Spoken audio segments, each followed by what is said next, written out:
Welcome to Life Esteem, a program committed to delivering information that's important to you and your community. Hello and welcome again to Life Esteem. Hey, it's always good to be on the air here to talk with you. We usually have a special guest on, but today we're going to talk to you, Pat and I, concerning something that's very near and dear to our heart, and that is recently we did what was called a Pledge of Nonviolence at the State Museum, Pennsylvania State Museum, and we were so happy to have a nice turnout of people who came out on Martin Luther King Jr.'s, birthday weekend, and they actually took the pledge, did some workshop stuff, and we just had a great time reflecting on what it means to be community. And so we wanted to share that with you today because we think it's important that we continue to push this idea of taking the pledge of nonviolence. And that means that you actually are going to live and lead a nonviolent life and encourage others to do the same as well. You know, a lot of people don't know, but Dr. Martin Luther King actually has 6 steps and 6 principles that guided everything that he did. So people say, well, why was he, his platform that of nonviolence? Well, first off, he was a Christian pastor and a well-read one, well-respected, and someone who truly believed in that work. And then he began to study the great philosophies of life. And, he discovered a guy like Gandhi, who was in India doing this kind of work, nonviolent, peaceful change and social revolution. And so he studied the steps that Gandhi used and formed his own. So that's the reason why we're going to bring you this program today, to familiarize you with the steps and the principles of Dr. King, and then also talk about what we can do as a community to end the violence. If not end it, at least put a huge dent into it, because really enough is enough. And if enough of us get together and say we're just not going to live violent lives, maybe we can truly make a difference in community. Pat? Yeah, I'd like to add to that. About 22 years ago or more, Nate and I had a wonderful opportunity as a result of an opportunity that Laverna Fountain, who a lot of folks in this community may know, who was then Senator Wofford's person here in Harrisburg, brought in a trainer directly from the King Center to work with a group of young people that had been identified, and about 4 of us, 4 or 5 adults, Lillian Bates, Laverna herself, it was Nate, myself, and it was a few other people. Vera. Okay. Yeah, Vera Wright Reynolds. That was a part of that, and we had probably about 10 to 12 young people.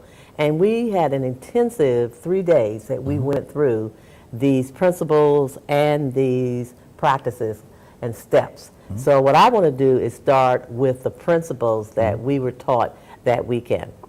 The first one is nonviolence is a way of life for courageous people. And it goes on to say it's active, nonviolent resistance to evil.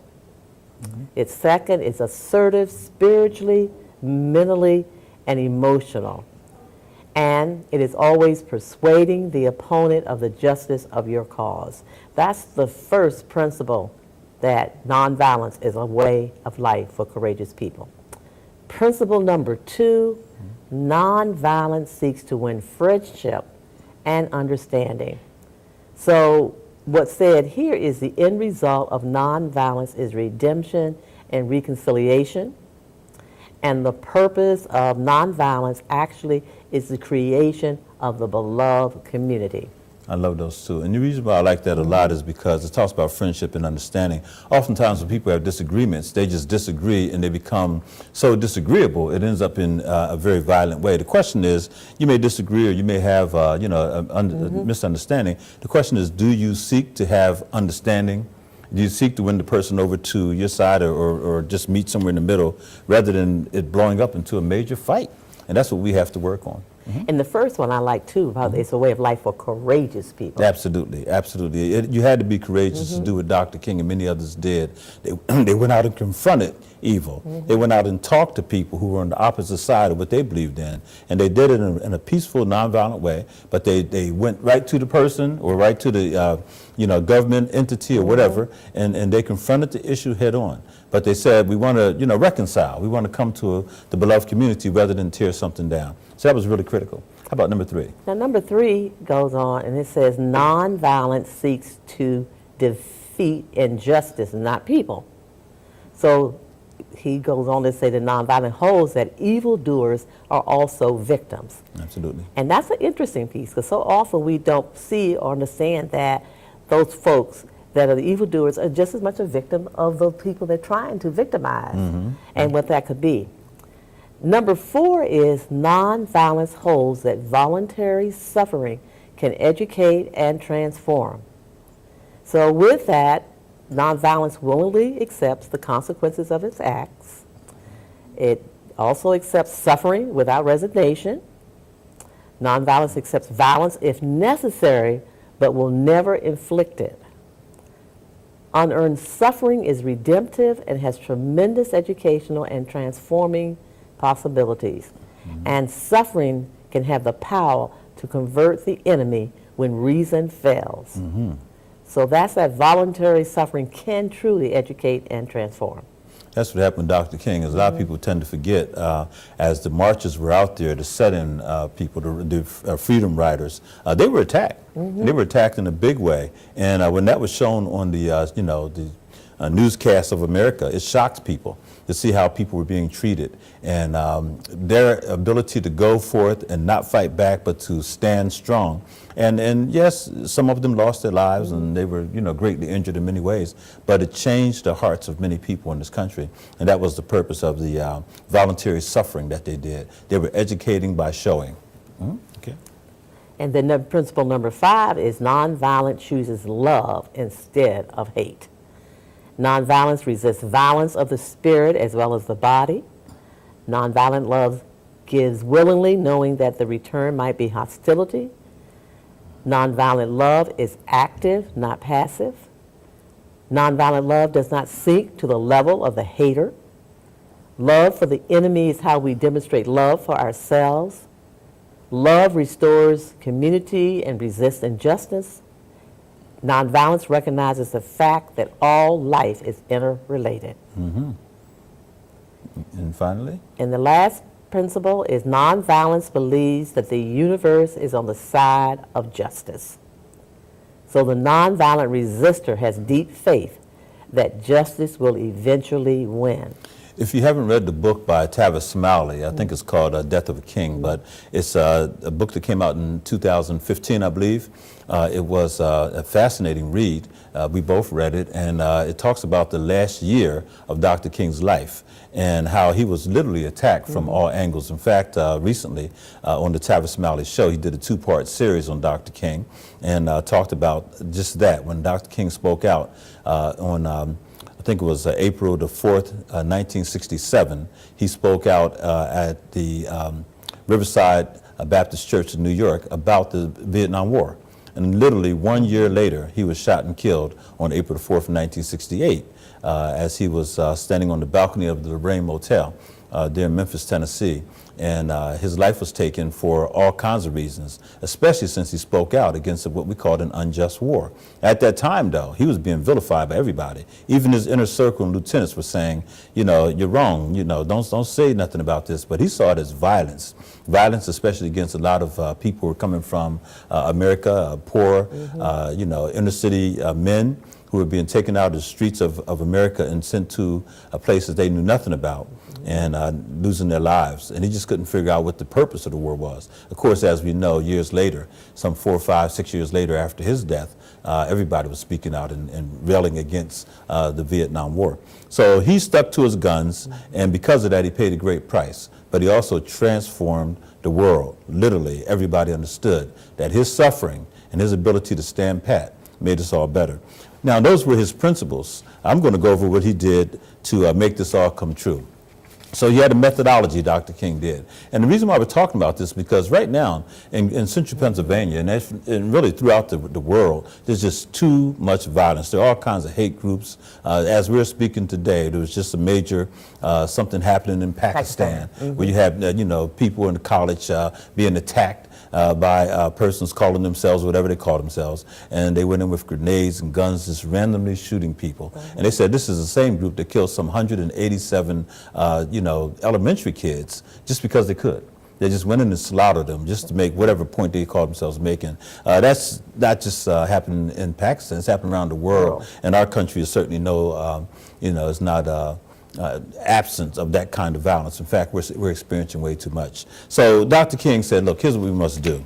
He said, one, we must gather information. So Dr. King said we must learn all you can about the problems you see in your community. Remember, it's your community. Through the media, social and civic organizations, and by talking to the people involved. And I like that because he's talking about talking to the people involved. That means both sides, y'all. We can't just talk to the side that we agree with. We have to talk to everybody and let them know we have to gather the proper information, because sometimes we're passing along information that's just simply not true.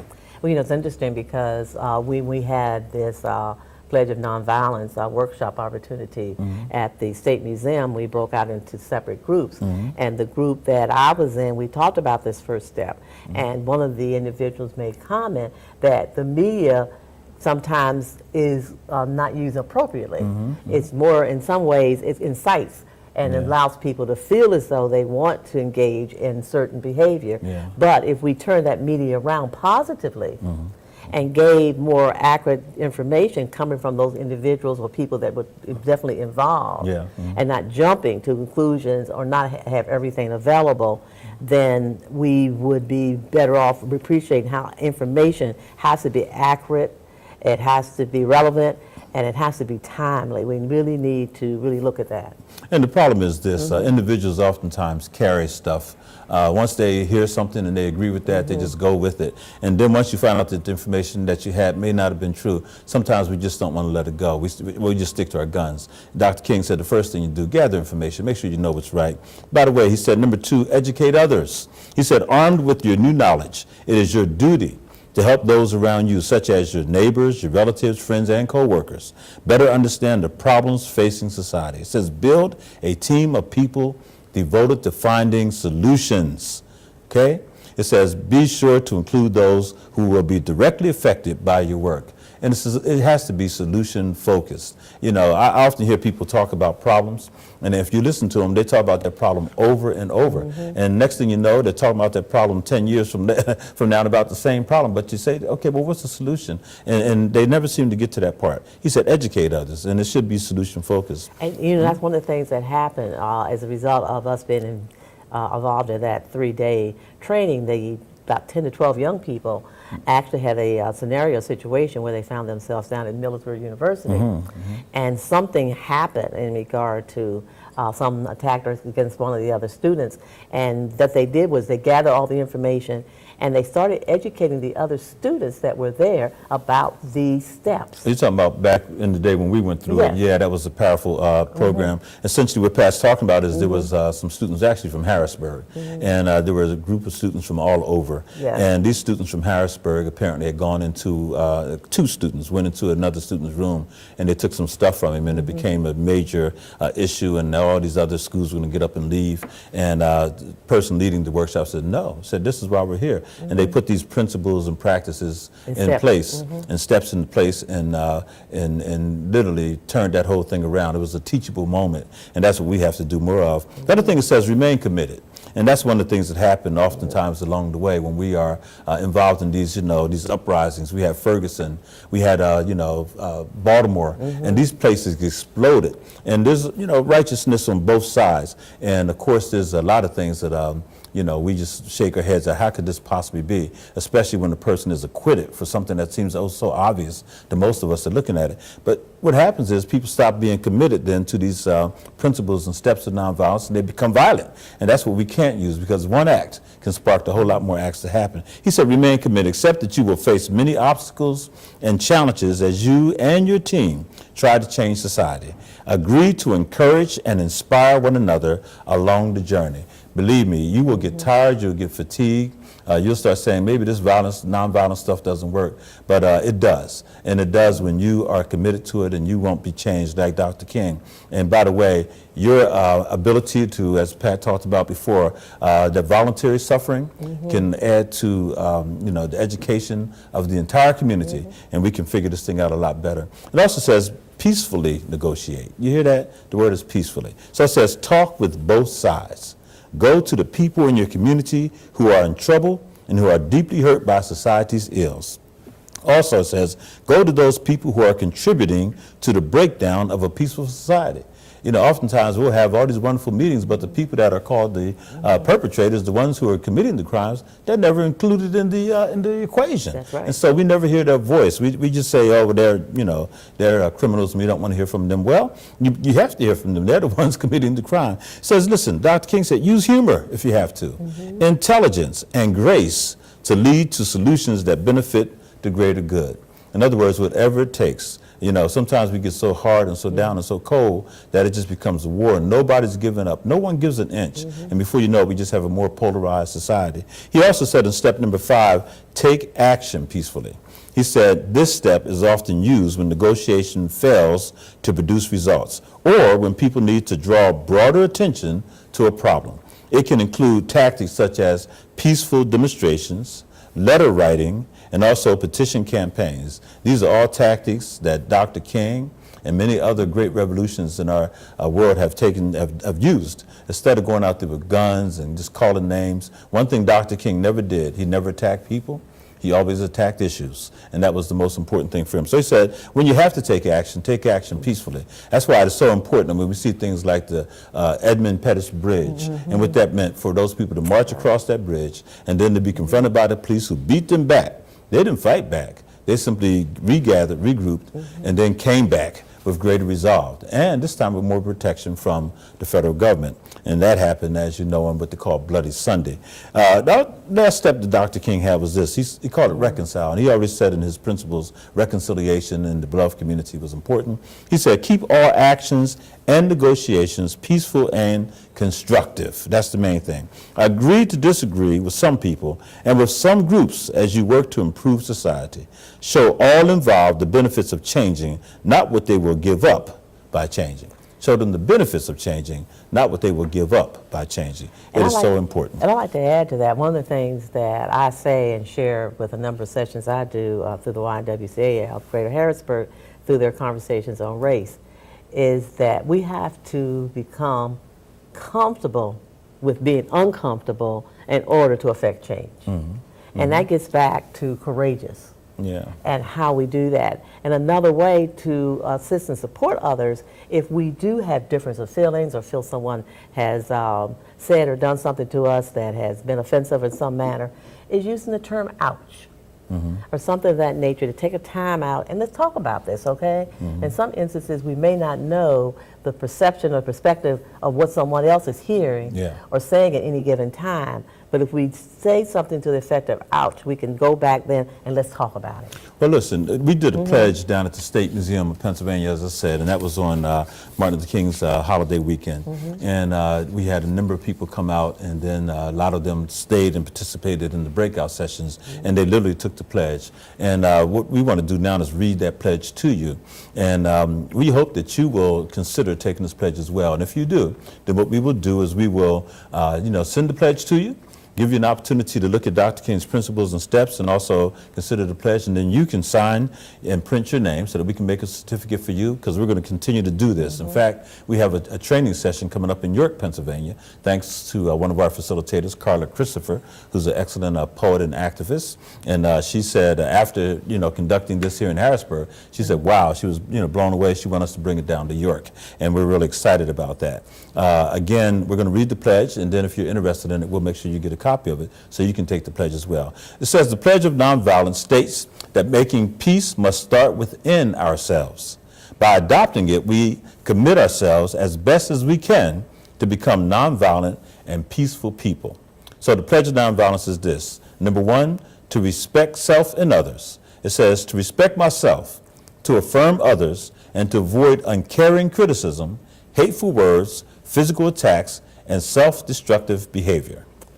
To communicate better, to share my feelings honestly, to look for safe ways to express my anger, and to work at solving problems peacefully. To listen carefully to one another, especially those who disagree with me, and to consider others' feelings and needs rather than insist on having my own way. To forgive, to apologize and make amends when I have hurt another, to forgive others and to keep from holding grudges.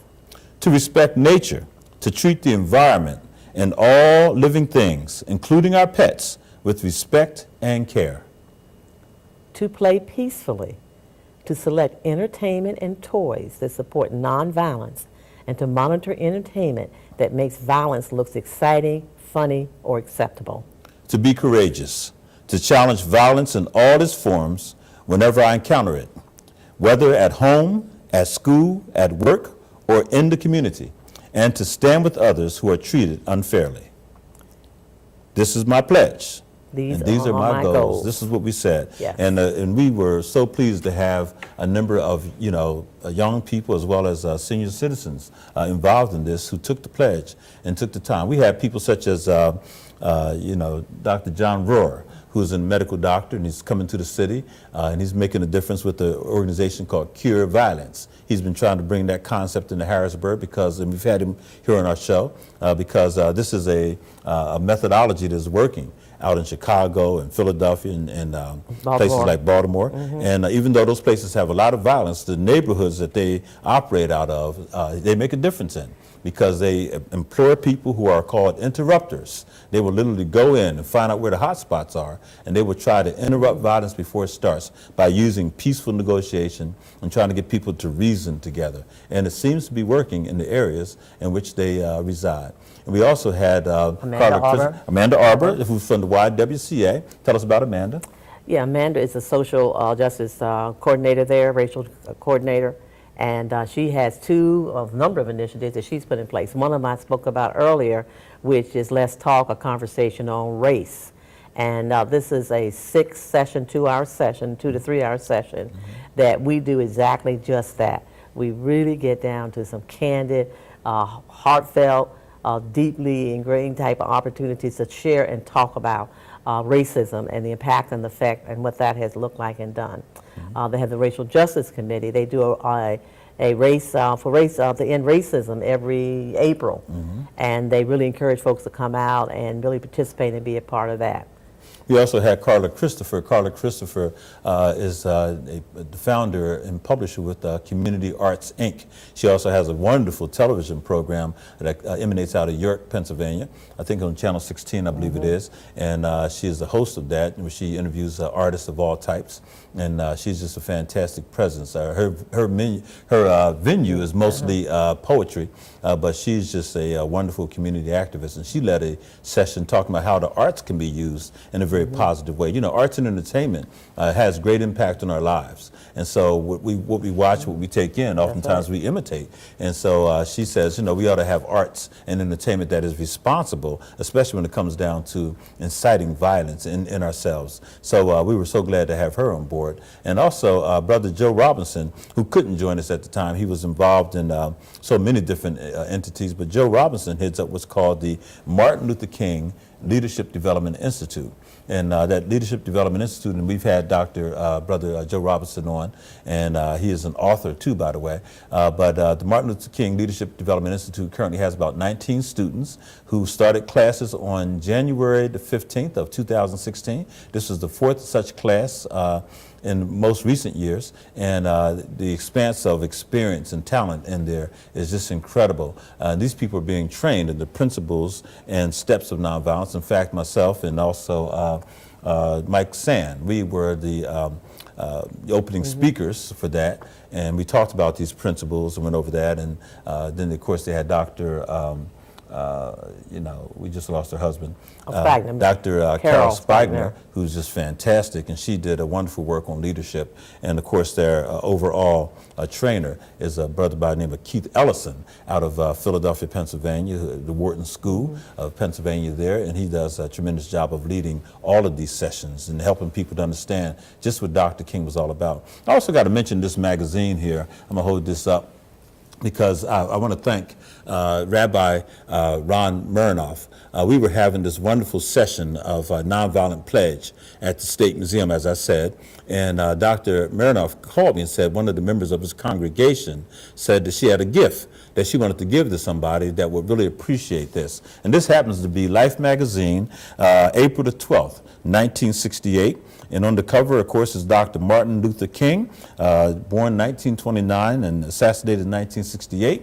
And it says here on one of the headings, Week of Shock, Vietnam Burst of Hope, Convulsion in U.S. Politics, but then exclusive picture the murder in Memphis. And he said when he thought about it, he thought about Pat and I and decided he wanted to bring this magazine and give this to us as a gift for the work that we do here on the Life Esteem Show. So thank you, Rabbi Murnoff, for thinking of us, and thank you to your congregant, the person who decided to pass this along. But this is really important work to us. Pat is doing some work because we believe that a lot of what's rooted in these principles and steps can be found in how we treat our families and strengthen our families. So I'm going to ask Pat now to talk about the two programs that she operates called Strengthening Families and Celebrating Families. Yeah, I'm really happy to share and say that we are starting out with our new Strengthening and Celebrating Families for this 2016 year.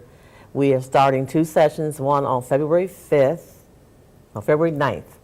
at the Pembroke Church of Christ. And then on Thursday, February the 11th, we're doing Strengthening Families at the Neighborhood Center at 3rd and Kelker Street. And we're looking for families. These are 2 free programs. Celebrating Families is a 16-week program, and Strengthening is a 14-week program. We have facilitators that work with the adults and then youth, and there are several different youth ages that are involved. So we have a number of different facilitators. They start with a meal, each of the programs. Then the adults stay in one group and the youth go to groups based on their ages. We have childcare for children under 3 because the curriculum starts at 3 years of age. And we have transportation. So we have eliminated any barriers that would get in the way of families being able to come out and take advantage of both these free programs. And again, the one program for Celebrating Families starts on February 9th at Pennsylvania Church in Christ, and the Strengthening at the Neighborhood Center at 3rd and Kelker. And let me tell you very quickly also, because we're going to run out of time, about the Fatherhood Academy. It still exists. We're down at the United Methodist Neighborhood Center, as Pat said, 3rd and Kelker Street. It's Monday evenings from 6:30 until 8. It's always free. And we've partnered with their teen center there. And they have a wonderful Bob Schaff, who is running that. And it's just a great place to be. And we are looking for families, not just the men. We call it fatherhood, but it's really about family engagement. That's sponsored by the United Way of the Capital Region. And again, it's every Monday evening from 6:30 until 8. And we would love to have you come in. It's free. We go over all of these principles, as well as principles of effective parenting and what it means to simply be community. These are free programs, folks, and it strengthens us all. But we all have to take an inward look and be part of the solution for a better community. And we want to thank this station, WHP TV 21, WHBG 20, and all of the entities that are involved in making this possible so that we can continue to air and bring you tremendous people doing great work in our community. We believe that the solution lies with us, and us means all of us. And so we hope that you will take advantage of these principles and take the pledge. Give us a call, 608-2312. That's 608-2312. We'll get the pledge to you. God bless you. Have a great day, and see you next time on Life Esteem.